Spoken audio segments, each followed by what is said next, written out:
पिछले 2 साल से PM Modi global leader approval rating की लिस्ट में नंबर 1 पर बने हुए और इस लिस्ट में दुनिया के बड़े बड़े दिग्गज उनके आसपास कहीं दिखाई नहीं दे रहे, कहीं भटक नहीं रहे। इसलिए जिस तरह से भारत में पीएम मोदी विरोधी दलों की आंखों में वो चुभते हैं, उसी तरह दुनिया के कई टॉप लीडर्स भी मोदी की वैश्विक लोकप्रियता से बेचैन होंगे। पीएम मोदी ने गजब की लोकप्रियता अपने डायलॉग और डिप्लोमेसी के दम पर हासिल की है बॉस।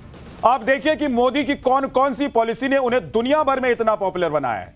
नंबर 1, मोदी किसी को भी छोटा नहीं समझते, चाहे वो इंसान हो या कोई देश। आपको याद होगा कि 2014 में पहली बार पीएम बनने के बाद मोदी ने पहली विदेश यात्रा में भूटान जैसे छोटे पड़ोसी देश को चुना था। किसी बहुत बड़े या किसी सुपर पावर देश को उन्होंने नहीं चुना था और पिछले 12 साल से मोदी उसी पॉलिसी पर चल भी रहे। अभी जून में जब मोदी फ्रांस जाएंगे तब स्लोवाकिया भी जाएंगे। स्लोवाकिया कैसा देश है, कितनी आबादी है, क्या स्ट्रेंथ है और मोदी स्लोवाकिया के दौरे पर जाकर कौन सा अनोखा रिकॉर्ड बनाने वाले हैं, आज आपको बताने वाला हूं। साथ ही यह भी बताऊंगा कि अगले महीने जब पीएम मोदी फ्रांस में G7 समिट में हिस्सा लेंगे तब वहां ट्रंप भी मौजूद होंगे। लेकिन सस्पेंस इस बात का है कि क्या वहां पर मोदी ट्रंप की मुलाकात होगी, क्या दोनों द्विपक्षीय बैठक करेंगे या सिर्फ ट्रंप से हेलो हाई की रस्म निभाकर आगे बढ़ जाए। आप देखिए कि पीएम मोदी अब तक 40 से ज्यादा छोटे देशों के दौरे कर चुके हैं और एक एक करके छोटे देशों से भारत की दोस्ती मजबूत करते जा रहे हैं। स्लोवाकिया का दौरा इसी पॉलिसी की अगली कड़ी है। और दूसरी तरफ ट्रंप को देखिए, ये साहब ताकत के नशे में इतने चूरे हैं कि दुनिया भर के देशों को सिर्फ धमकाते रहते। ट्रंप हर कमजोर और छोटे देश को सड़क छाप धमकी देते रहते। ईरान को रोज सुबह उठकर धमकाना शुरू कर दिया है, उनका रूटीन बन गया अब तो ये।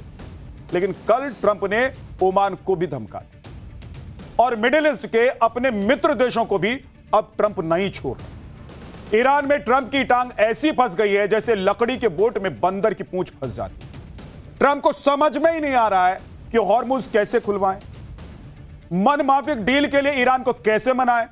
ईरान पर ट्रंप का साम दाम दंड भेद कुछ काम नहीं आ रहा। और आखिर में आपको बताऊंगा कि भारत ने रेयर अर्थ मटेरियल को लेकर रूस के साथ कौन सी डील कर डाली है कि चीन की चाल धरी की धरी रह गई और ट्रंप की टेंशन अलग बढ़ गई। कम संसाधन में ज्यादा से ज्यादा काम कैसे निपटा लिया जाए, पीएम मोदी की यह कोशिश हमेशा रहती है। आप देखिए कि इसी महीने 15 मई को पीएम मोदी एक साथ 5 देशों के दौरे पर निकल गए। ये सारे देश या तो एक दूसरे से अलग अगल बगल में थे या फिर पीएम मोदी की यात्रा के रूट पर थे। इसी तरह आप देखिए कि अगले महीने 15 से 17 जून तक फ्रांस में G7 समिट होने वाली है जिसमें पीएम मोदी भी जाएंगे। लेकिन मोदी ने फ्रांस के साथ साथ स्लोवाकिया जाने का भी प्लान तैयार कर लिया, जिसके बारे में आपको आगे बताने वाला हूं आज। लेकिन आप देखिए कि वैसे तो भारत G7 का हिस्सा नहीं है, लेकिन फ्रांस के राष्ट्रपति इमैनुअल मैक्रों के खास इन्विटेशन पर आउटरीच पार्टनर की हैसियत से पीएम मोदी इस समिट में शामिल होंगे। इस समिट में ट्रंप भी आएंगे क्योंकि अमेरिका G7 का अहम सदस्य और माना जा रहा है कि उस समिट में पीएम मोदी और ट्रंप की मुलाकात हो सकती है। और अगर ऐसा होता है तो दोनों नेता एक दूसरे से 16 महीने के बाद मुलाकात करेंगे, क्योंकि पीएम मोदी और ट्रंप की आखिरी मुलाकात पिछले साल 13 फरवरी को व्हाइट हाउस में हुई। लेकिन इस मुलाकात के बाद से अब तक जिस तरीके से ट्रंप ने भारत के खिलाफ बैक टू बैक बयानबाजियां की हैं, उससे भारत और अमेरिका के रिश्तों में तल्खी आई। पीएम मोदी ने भले ही ट्रंप के किसी भी बयान पर प्रतिक्रिया नहीं दी, लेकिन अभी भारत दौरे पर आए अमेरिकी विदेश मंत्री मार्को रूबियो को भारत ने इस बात का एहसास पूरी तरीके से करा दिया कि वो ट्रंप के हाल के बयानों से खुश नहीं है। आप देखिए कि ट्रंप ने भारत को टैरिफ टेरर दिखाकर ब्लैकमेल करने की कोशिश की और 50% टैरिफ लगा दिया। भारत ऑपरेशन सिंदूर के वक्त सीज फायर का क्रेडिट खुद लेने लग गए, जबकि भारत ने कभी नहीं कहा कि अमेरिका ने सीज फायर कराया है। इसके बाद ट्रंप ने बड़बोलेपन में भारत को डेड इकोनॉमी बताकर नाराजगी और बढ़ा दी। और भारत की नाराजगी की ही अभी खत्म नहीं हुई थी, रही सही कसर ट्रंप ने तब पूरी कर दी जब उन्होंने भारत को हेल होल कह दिया, बता दी। और इन सब की वजह से भारत, जो आज का भारत है, उसने कह दिया कि भाई इस तरीके से बात नहीं होती, हम इस तरीके से बात नहीं कर रहे। और इन सब की वजह से एकमात्र जो पूरी दोनों देशों के रिश्ते की कड़ी थी वो कमजोर होने लगी। आज के भारत ने किसी दूसरे मुल्क की तरह ट्रंप की हां में हां मिलाना नहीं सीखा है। जो सही है उसको सही कहता है आज का भारत, और जो गलत है उसको गलत कहता है। यही है आज का भारत। रूस से तेल और हथियार खरीदने को लेकर ट्रंप ने जो अड़ंगे लगाए और जिस तरह की बयानबाजी की, उसने भारत के लोगों, यहां के सरकार की नाराजगी को और ज्यादा बढ़ा दिया। और ऑपरेशन सिंदूर के बाद ट्रंप ने पाकिस्तान आर्मी चीफ मुनीर को अपने ओवल ऑफिस में बुलाकर खातिरदारी की, यह जानते हुए कि पहलगाम टेरर अटैक का मास्टरमाइंड मुनीर ही था। उसने ही हिंदू हेट थ्योरी को प्रोपोगेट किया और फिर ट्रंप की तरफ से मुनीर का स्वागत भारत को बिल्कुल भी पसंद नहीं है।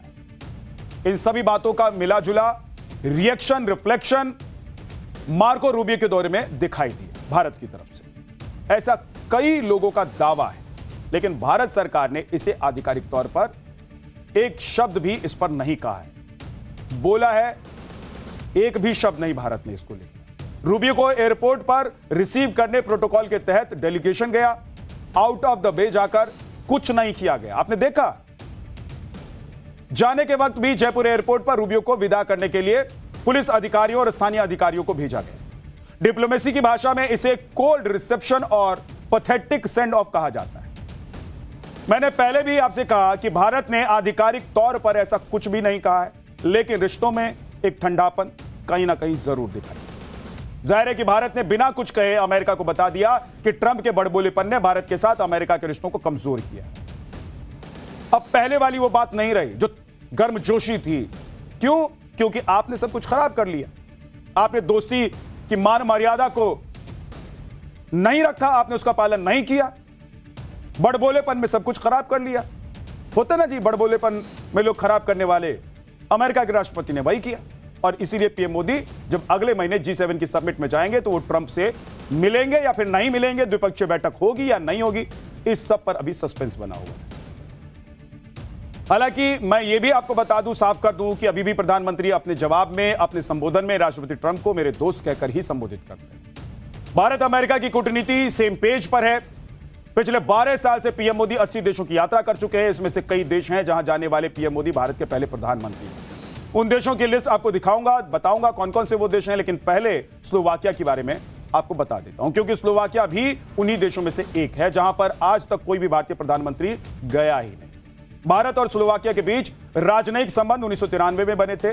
आप देखिए कि तब से 33 साल गुजर गए हैं और आज तक कोई भी भारतीय प्रधानमंत्री स्लोवाकिया नहीं गया। पीएम मोदी पहले प्रधानमंत्री होंगे जो अगले महीने स्लोवाकिया जाएंगे। स्लोवाकिया एक छोटा सा देश है जो कि एरिया वाइज भारत से 65 गुना छोटा है। आप देखिए कि स्लोवाकिया दुनिया में कहां और किस नंबर पर आता है। क्षेत्रफल के हिसाब से देखें तो यह दुनिया में 127वें नंबर पर आता है। आबादी के हिसाब से देखें तो स्लोवाकिया दुनिया में 120वें नंबर पर आता है और जीडीपी के हिसाब से देखें तो 58वें नंबर पर आता है। लेकिन इसके छोटे साइज पर मत जाइए आप, क्योंकि इसके छोटे साइज पर नहीं जाना है बॉस।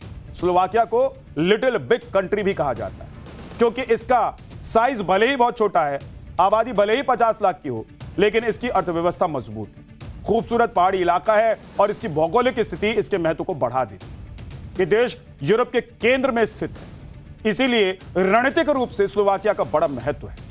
माना जा रहा है कि पीएम मोदी का स्लोवाकिया दौरा ईयू यानी कि यूरोपियन यूनियन के साथ एफटीए की ही एक कड़ी है, क्योंकि स्लोवाकिया ईयू का मेंबर देश है और यहां पीएम का दौरा इकोनॉमिकल, टेक्नोलॉजिकल और स्ट्रेटेजिकल पार्टनरशिप को लेकर देखा जा रहा है। सवाल है कि जहां दुनिया भर के देश ताकतवर देशों के साथ अपने संबंध मजबूत करने में जुटे हैं, वहां भारत दुनिया के छोटे छोटे देशों को भी क्यों साध रहा है, उनसे अपनी दोस्ती क्यों बढ़ा रहा है, आज आपको बताने वाला। देखिए, मैंने पहले ही आपको बताया कि पीएम मोदी किसी भी देश को छोटा या फिर बड़ा नहीं समझते।